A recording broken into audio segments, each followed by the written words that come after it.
أعوذ بالله من الشيطان الرجيم. بسم الله الرحمن الرحيم. تبارك الذي بيده الملك وهو على كل شيء قدير، الذي خلق الموت والحياة ليبلوكم أيكم أحسن عملا، وهو العزيز الغفور، الذي خلق 7 سماوات طباقا ما ترى في خلق الرحمن من تفاوت، فارجع البصر هل ترى من فطور، ثم ارجع البصر كرتين ينقلب إليك البصر خاسئا وهو حسير.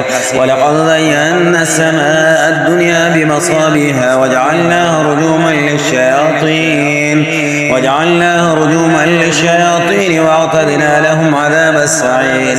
وللذين كفروا بربهم عذاب جهنم وبئس المصير. إذا ألقوا فيها سمعوا لها شهيقا وهي تفور تكاد تميز من الغيظ، كلما ألقي فيها فوج سألهم حذنتها ألم يأتكم نذير، قالوا بلى قد جاءنا نذير فكذبنا وقلنا ما نزل الله من شيء إن أنتم إلا في ضلال كبير. وقالوا لو كنا نسمع أو نعقل ما كنا في أصحاب السعير، فاعترفوا بذنبهم فسوقا لأصحاب السعير.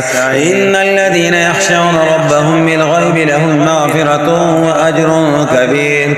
وسروا قولكم واجهروا به إنه عليم بذات الصدور.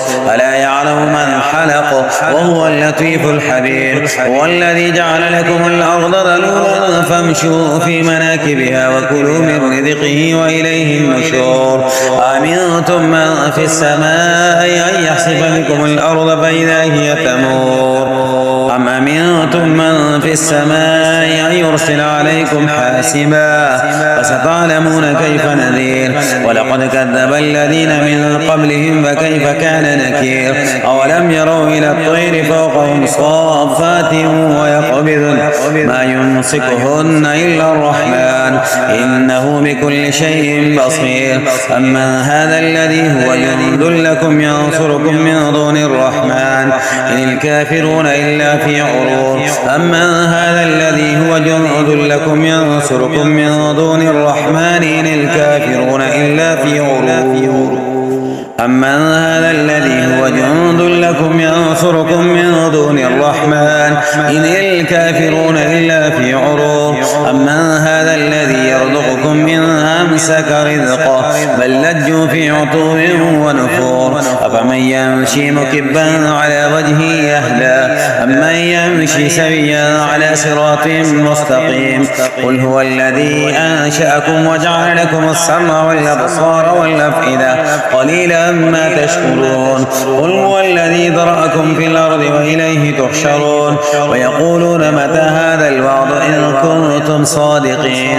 قل إنما العلم عند الله وإنما أنا نذير مبين. فلما رأوه زلفة سيئت وجوه الذين كفروا وقيل هذا الذي كنتم به تدعون. قل أرأيتم إن أهلكني الله ومن معي أو رحمنا فمن يجير الكافرين من عذاب أليم. قل هو الرحمن آمنا به وعليه توكلنا فستعلمون من هو في ضلال مبين. قل أرأيتم إن أصبح ماؤكم